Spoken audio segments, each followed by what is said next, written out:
तो आज का भक्ति भगवत गीता के हिंदी भक्ति पुरुष से नहीं भक्ति शास्त्री नहीं, हिंदी भगवत गीता की चर्चा में आप सबका स्वागत है।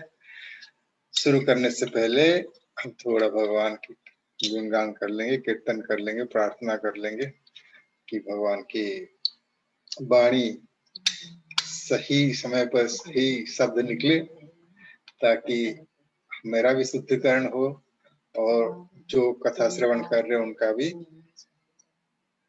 जिस इच्छा से कथा सुन रहे हैं उनका वो इच्छा पूरी हो। श्री जगन्नाथ बल सुभद्रा मैया की जय, राधा बानेश्वर भगवान की जय, कृष्ण बलराम की जय और निताय की जय, लक्ष्मण शरद भगवान की जय।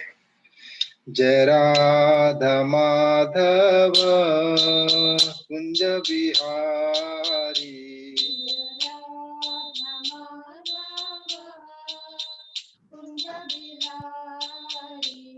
जय राधा माधव कुंज बिहारी, जय राधा माधव कुंज बिहारी, जय गोपी जन वल्लभ गिरिवर धारी, जय गोपी जन वल्लभ गिरिवर धारी, जय गोपी जन वल्लभ गिरिवर धारी, जय गोपी जन वल्लभ गिरिवर धारी, यशोदानंदन ब्रज जन रंजन, यशोदानंदन व्रज जन रंजन, यशोदानंदन ब्रज जन रंजन, यशोदानंदन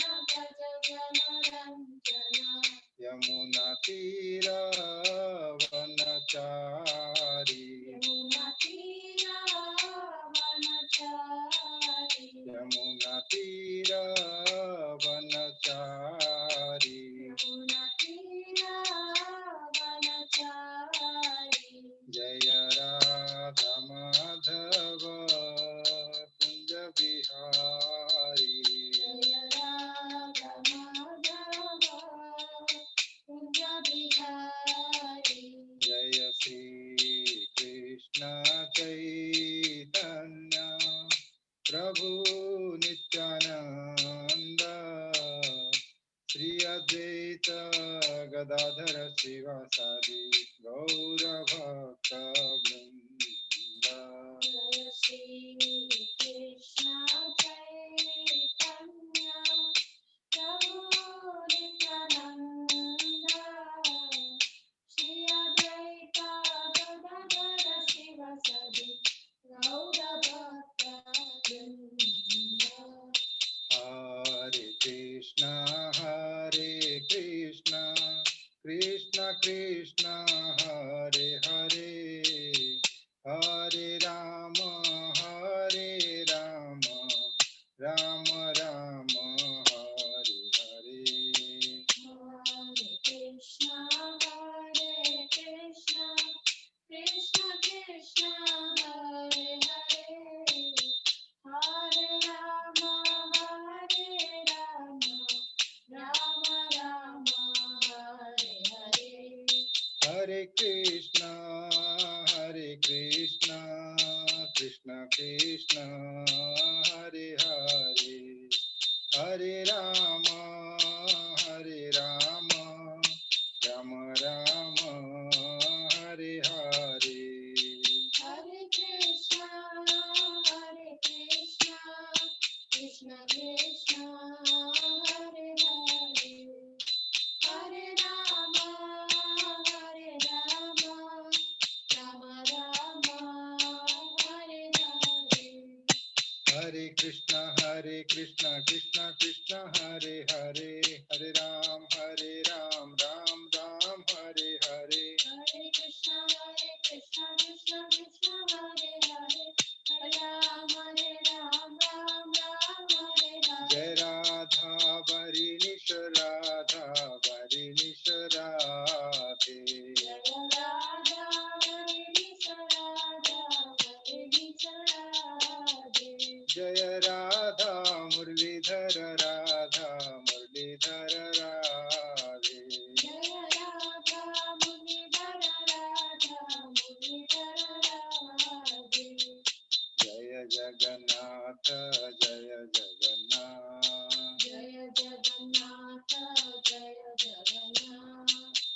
बलदेव जय सुभद्रा जय बलदेव जय सुभद्रा जय कृष्ण बलराम जय कृष्ण बलराम जय कृष्ण बलराम जय वृंदावन धाम जय कृष्ण बलराम जय कृष्ण बलराम जय कृष्ण बलराम जय वृंदावन धाम जय गौरनिताय जय गौरनिताय जय गौरनिताय जय गौरनिताय जय गौरनिताय जय गौरनिताय जय गौरनिताय जय गौरनिताय जय पंचतत्व जय पंचतत्व जय पंचतत्व जय पंचतत्व जय पंचतत्व जय पंचतत्व जय पंचतत्व जय पंचतत्व जय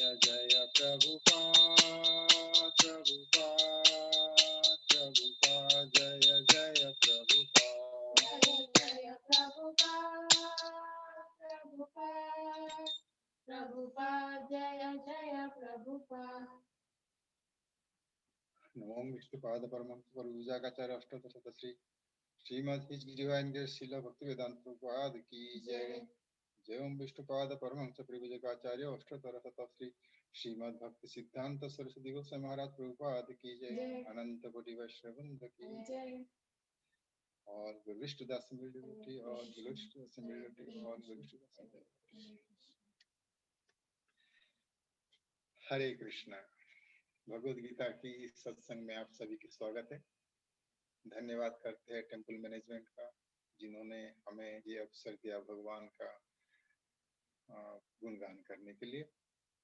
श्रीमद् भगवद गीता की शिक्षा को प्रभुपाद की मार्गदर्शन में समझने का और जीवन में उतारने का अभ्यास कर रहे हैं। इस समय भगवद गीता का तीसरे अध्याय का वर्णन और श्रवण कर रहे हैं जिसका शीर्षक कर्म योग है। वेरी इंटरेस्टिंग चैप्टर, क्योंकि हम हर समय कर्म से घेरे हुए रहते हैं। हर मिनट बल्कि हर सेकंड हर कोई कुछ ना कुछ करने में व्यस्त रहता है। जब हम कुछ कार्य करते हैं और हम पता नहीं कि वो कार्य सही ढंग से कैसे किया जाता है तो हमें समय लग सकता है या हम उस कार्य का नहीं कर पाएंगे। जैसा मुझे कोई अगर बोलेगा कि तुम बिरयानी बनाओ मुझे ढंग ठीक से पता नहीं कैसे करना है। मैं बस जहाँ मालूम है कि बिरयानी में सब डालते आते क्योंकि हम खाते हुए देखे हैं ये सारी चीजें हैं तो मैं सब डालते जाऊंगा। हो सकता है ठीक से हो रहा है नहीं हो रहा, मतलब कर्म करते समय पे भी मुझे मालूम नहीं है मैं सही कर रहा हूँ नहीं कर रहा। अगर दैववश ठीक से हो गया तो अच्छी बात है, नहीं हुआ तो हमें भी बुरा लगेगा, अरे नहीं हो पाया हमने। इसीलिए बेहतर होगा कि हम पहले जाने और सीखें और फिर काम करना शुरू करें।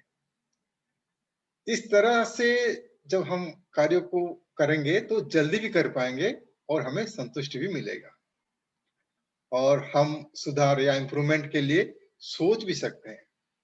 मुझे आशा है कि आप सभी मुझसे सहमत होंगे।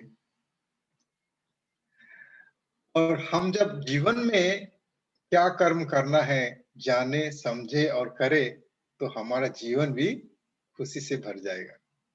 इसीलिए हम श्रीमद् भगवद गीता पाठ कर रहे हैं, ये जानने क्या कर्म करें और कैसे करें। इस अध्याय में हमने भगवान श्री कृष्ण से सुना हमें नियत कर्म या निर्धारित कर्तव्य करने उपदेश दे रहे हैं और बताया वेदों में नियत कर्म का विधान है। श्लोक संख्या 16 में उन्होंने बताया, हे प्रिय अर्जुन, जो मानव जीवन में इस प्रकार वेद द्वारा स्थापित यज्ञ चक्र का पालन नहीं करता वो निश्चय ही पापमय जीवन व्यतीत करता है।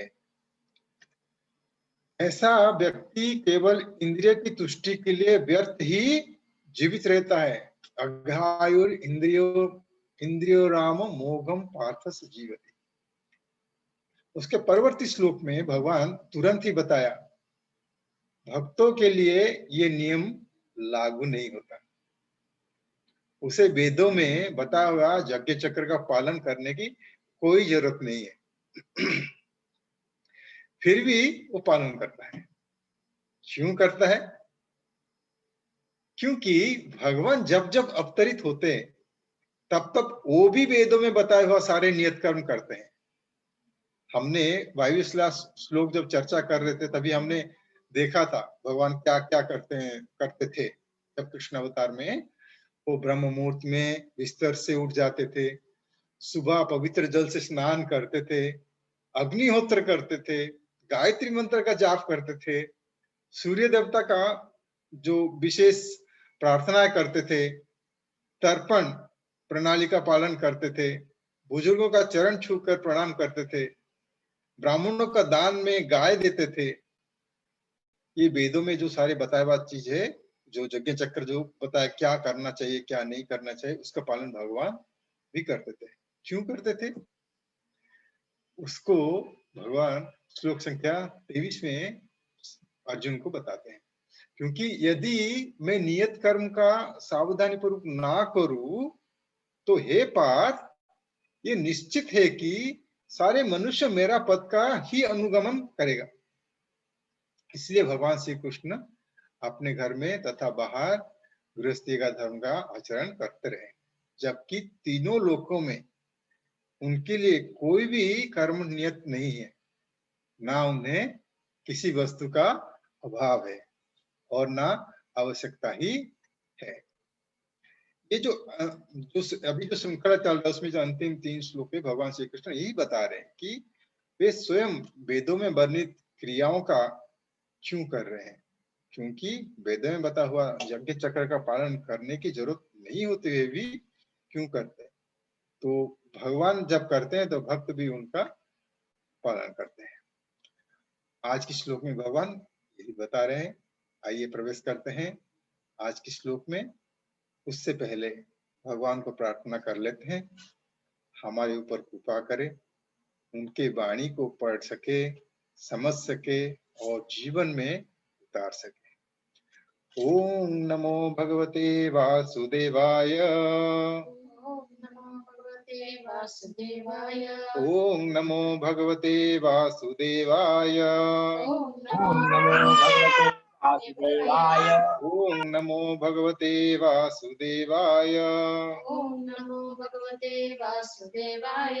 नारायणं नमस्कृत्य नारायणं नमस्कृत्य नरं चैव नरोत्तमं नरं चैव नरोत्तमं देवीं सरस्वती व्यासं देवीं सरस्वतीं व्यासं ततो जयमुदीरयेत्। ततो जयमुदीरयेत्। नष्टप्रायेषु भद्रेषु नष्टप्रायेषु भद्रेषु नित्यं भागवत सेवया नित्यं भागवत सेवया भगवती उत्तम श्लोके भगवती उत्तमश्लोके भक्तिर्भवति नैष्ठिकीम्। भक्तिर्भवति नैष्ठिकीम्।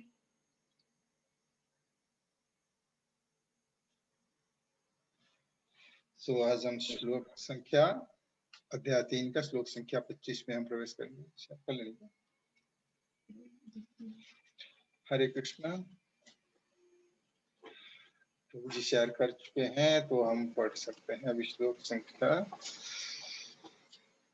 सक्ताहं कर्मणि अविद्वांसो सक्तः कर्मण्य विद्वांसो यथा कुर्वन्ति भारत यथा कुर्वन्ति भारत कुर्यात् विद्वांस तथा सक्तः कुर्यात् विद्वांस तथा सक्तः चिकीर्षु लोक संग्रहम् चिकीर्षुर्लोकसङ्ग्रहम् सक्ता कर्माणि अविद्वांसो सक्तः कर्माण्य विद्वांसो यथा कुर्वन्ति भारत यथा कुर्वन्ति भारत कुर्याद् विद्वांस तथा सक्तः कुर्याद् विद्वांसथासक्तः चिकीर्षु लोकसंग्रहम् चिकीर्षु लोकसंग्रहम् सक्ता कर्माण्य विद्वांसो सक्ता कर्मण्य विद्वांसो यथा कुर्वन्ति भारत यथा कुर्वन्ति भारत कुर्याद् विद्वांस तथा सक्तः कुर्याद् विद्वांसथासक्तः चिकीर्षु लोकसंग्रहम् चिकीर्षु लोकसंग्रहम्। हरे कृष्ण। शब्दानुवाद श्रील प्रभुपाद की जय। हम सीधा अर्थ में प्रवेश करेंगे, जिसमें प्रभुपाद कहते हैं, इस प्रकार अज्ञानी जन फल की आसक्ति से कार्य करते हैं, उसी तरह विद्वान जनों को चाहिए कि वो लोग को उचित पद पर ले जाने के लिए अनासक्त रहकर कार्य करें। फिर हम प्रभुपाद का तात्पर्य भी देख लेते हैं।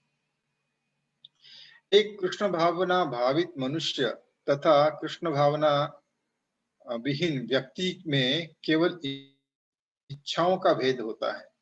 कृष्ण भावना भावित व्यक्ति कभी ऐसा कोई कार्य नहीं करता है जो कृष्ण भावना अमृत के विकास में सहायक ना हो।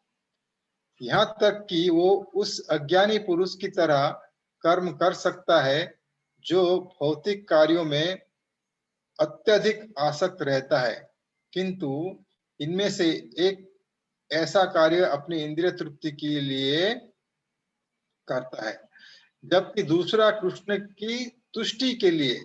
अतः कृष्ण भावना भावित व्यक्ति को चाहिए कि वो लोगों को यह प्रदर्शित करे कि किस तरह कार्य किया जाता है और किस तरह कर्म फलों को कृष्ण भावनामृत कार्यों में नियोजित किया जाता है। ओम अज्ञानतिमिरान्धस्य ज्ञानाञ्जनशलाकया चक्षुरुन्मीलितं येन तस्मै श्रीगुरवे नमः। श्रीचैतन्यमनोभीष्टं स्थापितं येन भूतले स्वयं रूप कदा मह्यं ददाति स्वपदान्तिकम्। वन्देऽहं श्रीगुरुः श्रीयुतपदकमलं श्रीगुरुन् वैष्णवांश्च। श्रीरूपं साग्रजातं सहगण रघुनाथान्वितं तं सजीवं साद्वैतं सावधूतं परिजनसहितं कृष्ण चैतन्य देवम्। श्री राधा कृष्ण पादान् सहगण ललिता श्री विशाखान्वितां च। हे कृष्ण करुणा सिंधु दीनबंधु जगत्पते गोपीसा गोपिका कांत राधा कांत नमोस्तुते। तप्त कांचन गौरांगी राधे वृंदावनेश्वरी वृषभानुसुते देवी प्रणमामि हरिप्रिये। वाञ्छाकल्पतरुभ्यश्च कृपा सिन्धुभ्य एव च पतितानां पावनेभ्यो वैष्णवेभ्यो नमो नमः। जय श्री कृष्ण चैतन्य प्रभु नित्यानंद श्री अद्वैत गदाधर श्रीवासादि गौर भक्त वृंद। हरे कृष्ण कृष्ण कृष्ण हरे हरे, हरे राम राम राम हरे हरे। हरे कृष्णा।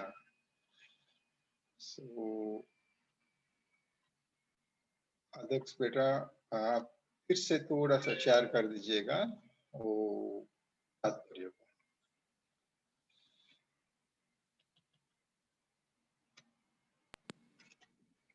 तात्पर्य में प्रभुपाद लिख रहे हैं, एक कृष्ण भावना भावित मनुष्य तथा कृष्ण भावना विहीन व्यक्ति में केवल इच्छाओं का भेद होता है, सिर्फ इच्छाओं का। और प्रभुपाद, हम लोग सब कृष्ण भावना भावित है ना, दूसरे जो कृष्ण भावना भावित ने और उनमें और हमें कितना फर्क है। अगर हम देखेंगे तो एक ही बात है, हमारा इच्छा इतना रहता है कि जो भी चीज हम कर रहे हैं वो भगवान को अर्पण करके या भगवान से परमिशन लेके हम कर रहे हैं, इतना ही इच्छा का भेद है, दूसरा कुछ बाकी नहीं। तो एक बार हम, इसका मतलब क्या है कि हम भगवान का शरणागति में रह के कार्य करना चाहते हैं। और जो दूसरा व्यक्ति जो शरणागत में नहीं रहना चाहता है, जो कृष्ण भावनाभावित नहीं है, उसका मतलब क्या है, वो अपने इच्छा से अपने मनमानी ढंग से करना चाहता है। वो चीज प्रभुपाद आगे देखिए लिखते हैं, कृष्ण भावनाभावित व्यक्ति कभी ऐसा कोई कार्य नहीं करता जो कृष्ण भावनामृत के विकास में सहायक ना हो। यहां तक कि वो उस अज्ञानी पुरुष की तरह कर्म कर सकता है जो भौतिक कार्यों में अत्यधिक आसक्त रहता है। देखने में देखिए, जो भौतिक कार्य जैसे हम कहते हैं भक्त, और जो मतलब जो यहाँ पे जो कहा गया कृष्ण भावनाभावित मनुष्य और जो साधारण व्यक्ति, उसका कार्य में अगर हम देखेंगे फर्क क्या देखते हैं। देखिए, देखने में तो दिखेगा कि वो भौतिक व्यक्ति जैसा कार्य कर रहा है, जैसे खाना पकाना, ऑफिस जाना, ये सारी चीजें तो भौतिक कार्य दिख रहा है। लेकिन भक्त जो करता है उसका भावना में इच्छा बदल जाता है थोड़ा सा, क्या मैं भगवान कृष्ण के लिए करूंगा, मैं शरीर का पोषण ठीक से कर पाऊंगा तो भगवान की सेवा में लग पाऊंगा, मैं इस कमाई करके लाऊंगा तो भगवान ने दिया हुआ परिवार को मैं भरण पोषण कर पाऊंगा। इच्छा में मतलब भावना में थोड़ा सा फर्क हो गया, वो करता है। तो इसीलिए यहाँ पे रूपपाद लिख रहे हैं कि यहाँ तक कि वो उस अज्ञानी पुरुष की तरह कर्म करता है जैसा कि भौतिक कार्य में अत्यधिक आसक्त रहता है। जो लोग भौतिक कार्य में आसक्त रहकर जैसा करते कार्य ऐसा ही करता है, देखने में तो ऐसा लगता है।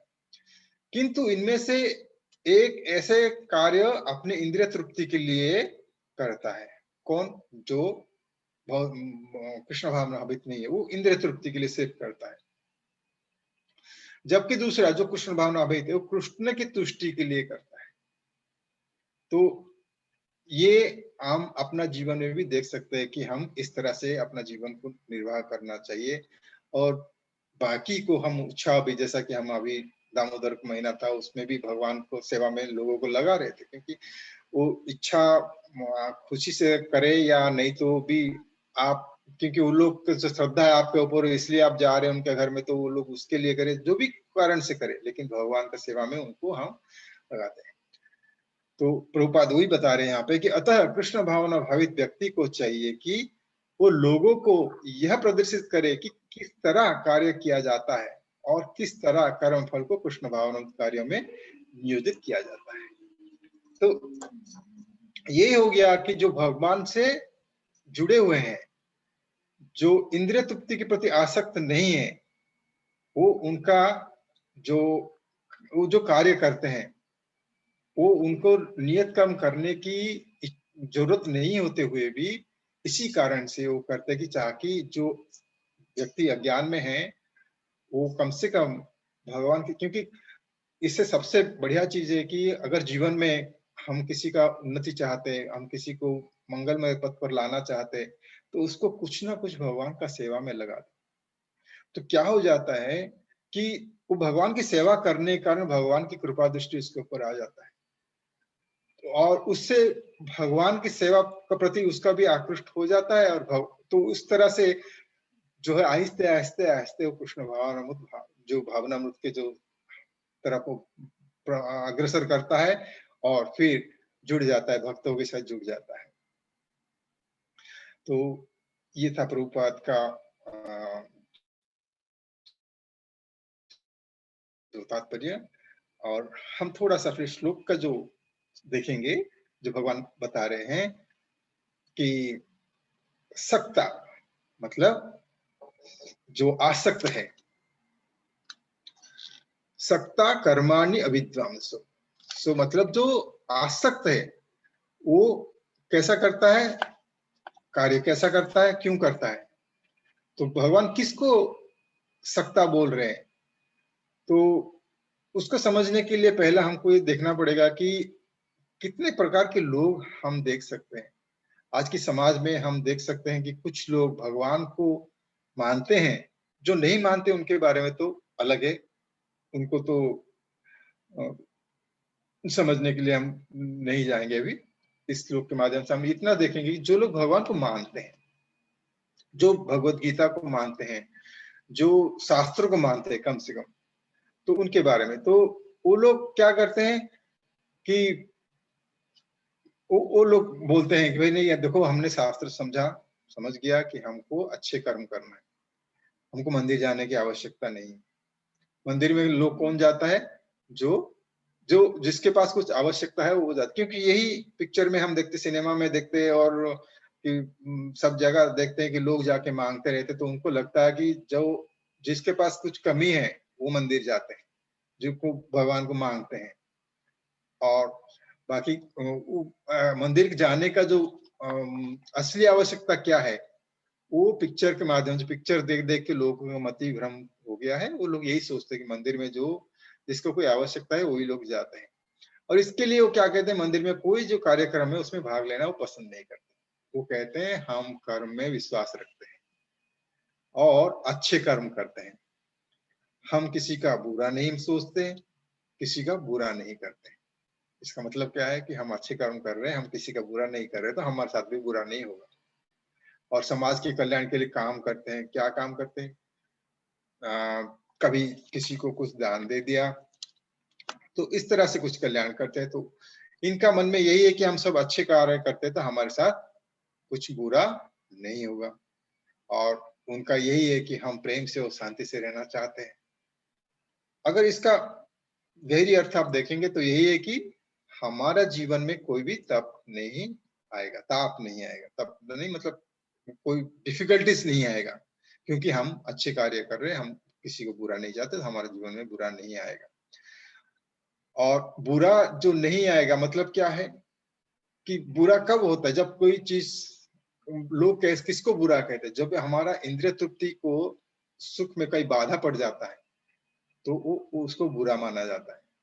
तो अल्टीमेटली जो इनका जो सोच क्या है कि हम अच्छे करते हैं तो हमारा इंद्रिय सुख में कोई बाधा नहीं आना चाहिए या नहीं आएगा। अगर कुछ आ गया तो तुरंत बोलते हैं हम तो सब अच्छा करते हैं, भगवान कैसा अन्याय करते हैं, अन्याय करिए, ऐसे वो सारी चीजें कहानी गाना चालू हो जाता है। तो सवाल ये उठता है कि क्या हमें इन्हें कर्मी कह सकते हैं? क्योंकि ये लोग बोलते हैं ना हम कर्म करते हैं, हम विश्वास रखते, कर्म में विश्वास रखते हैं और हम जो है बुरा कर्म नहीं करते। क्या हमें उनके कर्म कह सकते हैं शास्त्र के हिसाब से?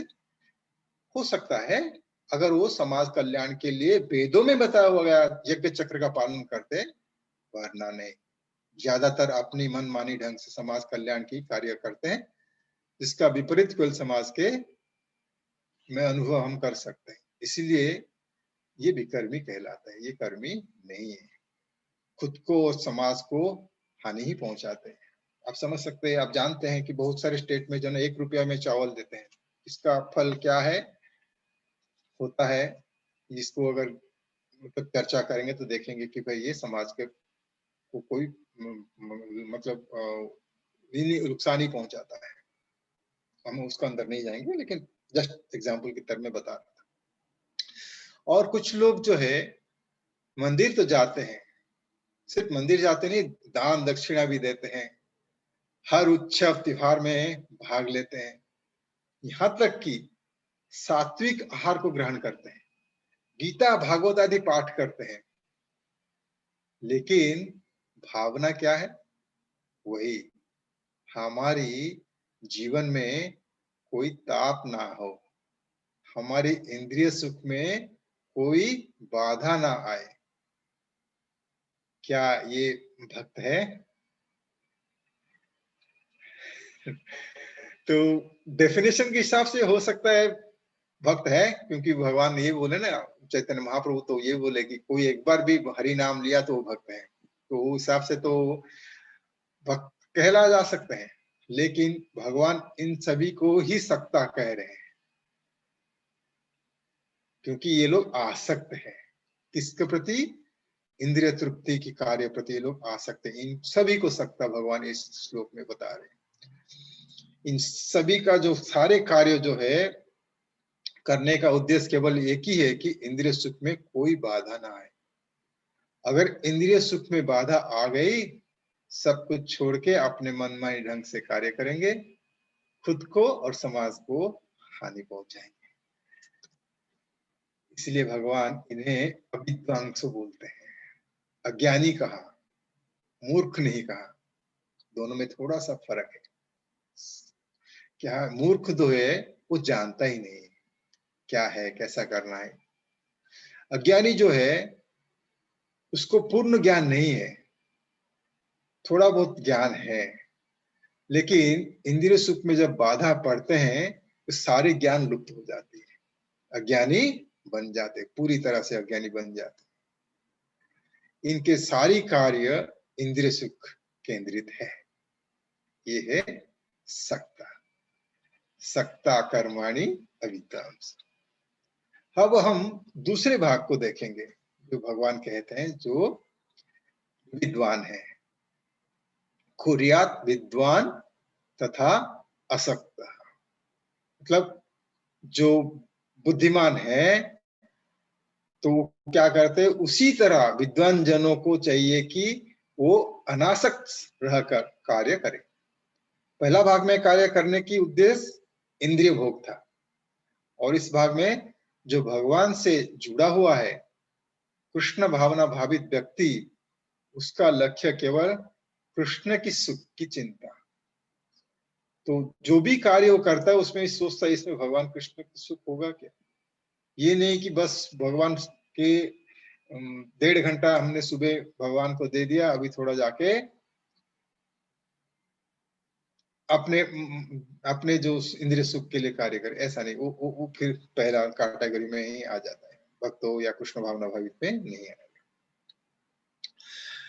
लेकिन बाकी जो सारे कार्य करते, जैसा हमें शुरू में बोले कि जो भक्त जो है देखो बाजार भी जाता है, सुपरमार्केट जाता है, कपड़े दुकान में भी जाता है, सब कुछ जाता है, और जो भी कुछ लेके आता है भगवान को पहला अर्पित करता है और उसके बाद वो ग्रहण करता है। इस तरह से वो जो कार्य का जो रिएक्शन है या तो उससे वो दूर हो जाता है। तो इस तरह से लोगों को दिखाता है, केवल लोगों को उचित पथ पर ले जाने के लिए कार्य करता है। भले ही साधारण व्यक्ति अपने सीमित बुद्धि से ये सोचता है कि वो भी इंद्रिय तृप्ति ही करता है। एक महाराज, एक भक्त बता रहे थे कि जो हम मंदिर में जो त्योहार मनाते, 56 भोग लगाते, तो उनको यही लगता है कि ये लोग तो इंद्रिय तृप्ति के लिए करते हैं। लेकिन दोनों में क्या फर्क है कि यहाँ पे भगवान बताए हुए हैं कि इस तरह से मेरा सेवा करो, इस तरह से मेरा पूजा करो, तो भगवान को जो भी वो अर्जन करता है उसको भगवान को अर्पण करता है। तो शास्त्र के माध्यम से किस तरह से कार्य करना है, कहाँ पे शास्त्र में बताया हुआ है, तो ये जब हम भगवान का वाणी को हम लोगों तक पहुंचाते हैं, और सबसे बड़ी बात है कि हम अपने जीवन में उतार के वो कार्य करते हैं। क्योंकि जब तक हम जीवन में उतार के वो कार्य नहीं करेंगे, तब तक लोगों को कितना भी बोले और आप अगर हम नहीं करते तो उसको लोग ग्रहण नहीं कर पाए। तो जो भक्त है, जो कृष्ण भावना भावित व्यक्ति है, वो क्यों कार्य करता है? चिकीर्षु लोक संग्रह।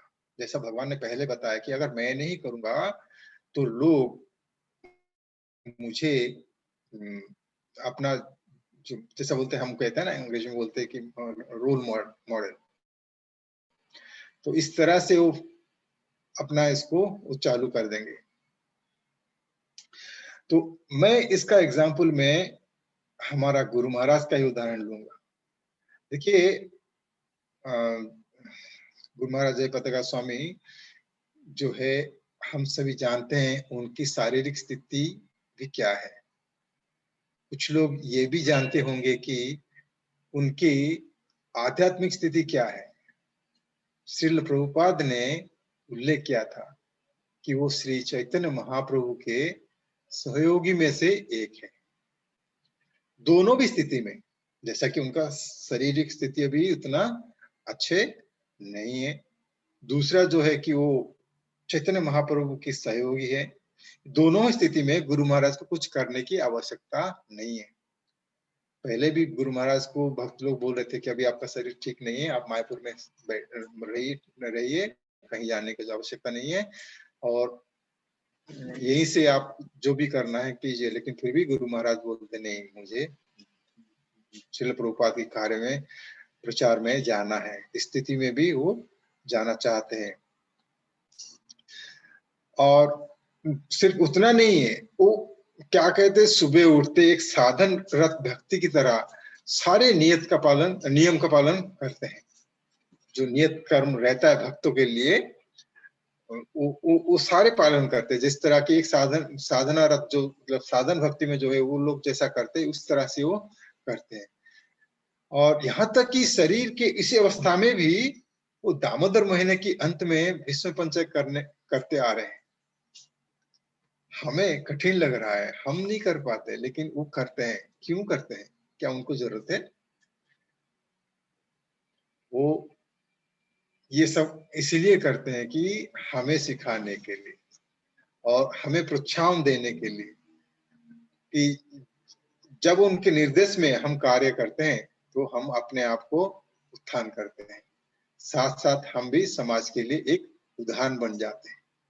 ये बहुत ये समझना और विशेष करके ये ध्यान में रखना कि बहुत जरूरी है कि जैसा जैसा हम इस इस्कॉन में आके हम सारे नियम का पालन करते हैं और सारे कार्य करते हैं तो हम समाज में एक उदाहरण बन जाते हैं। हम जिस तरह से करते हैं लोग इस तरह से करना शुरू कर देते हैं।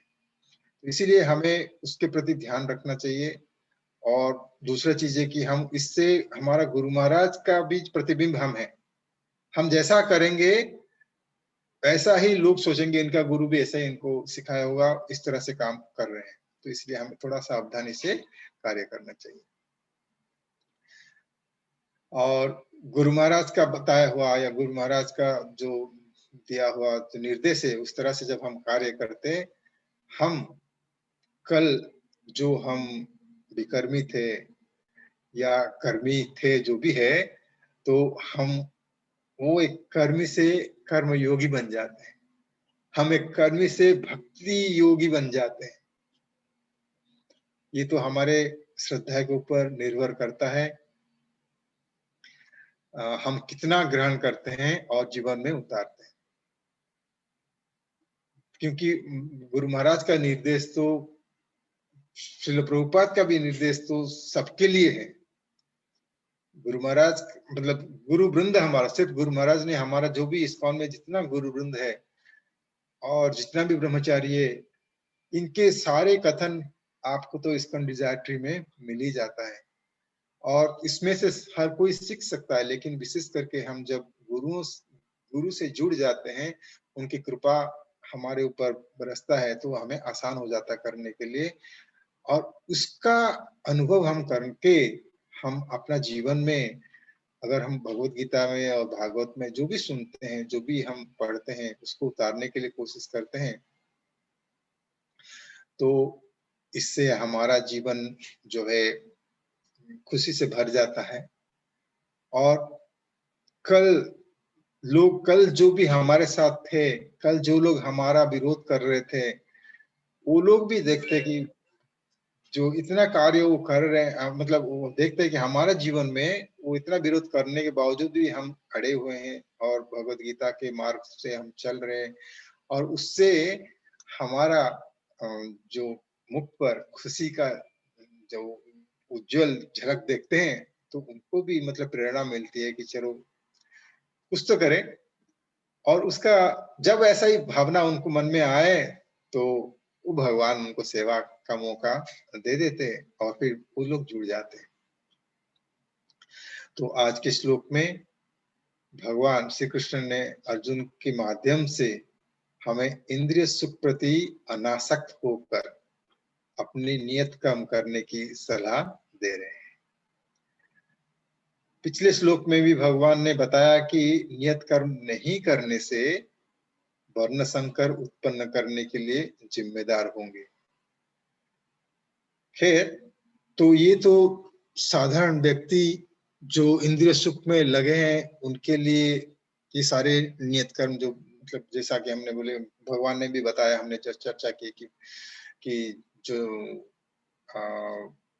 नियत कर्म के जो वेदों में वर्णन है, जो भी जो श्रृंखला बताया गया है कैसा करना है, तो वो तो सब उनके लिए। तो हमारे लिए क्या करना है? तो वर्तमान हमारी जो स्थिति है, इसीलिए इसमें हम बोलते हैं चलो श्रील प्रभुपाद गुरु महाराज द्वारा दिया गया 4 नियम का पालन हम करें।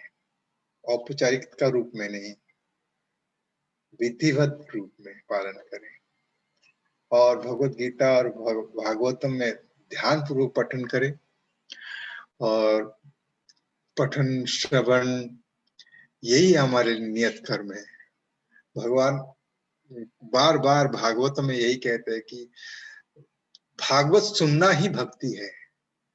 तो कम से कम बलराम देश में तो यही हमें मतलब सुविधा उपलब्ध है कि इतने सारे भक्त आते हैं, इतने सारे भक्त कथा करते हैं, इतने सारे भक्त जो है हमें प्रोत्साहन देते हैं कथा करने, कथा सुनने, कथा करने, कीर्तन करने। और यहाँ जो सुविधा हमें उपलब्ध होती है उसका पूरी से मतलब उसका फायदा उठाकर हम अपने जीवन को सुधारें। यही मेरा आज के श्लोक में मेरा अनुभव है, मैं वही आपके सामने रखा। हरे कृष्ण। अगर मुझसे कुछ गलती हुई हो या कुछ सुधारना हो, मेरे कथन में कहीं कुछ सुधार करना है तो बेहिचक आप लोग जो भी बैठे हैं यहाँ पे सीनियर हो, मतलब वरिष्ठ भक्त वृंद है, आप लोग निवेदन है आप बताएं। हरि। दीनानाथ प्रभु जी बोलिए आप कुछ। Very nice class.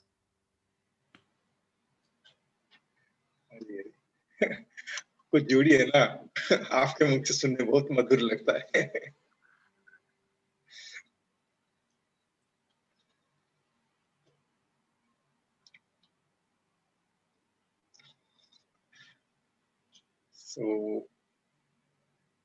अगर किसी के मन में कोई प्रश्न नहीं है और कोई कुछ जोड़ना भी नहीं चाहते हैं तो आज का भजन संध्या टीम को हम समर्पित करते हैं आगे की श्रृंखला को बढ़ाने के लिए। हरे कृष्ण।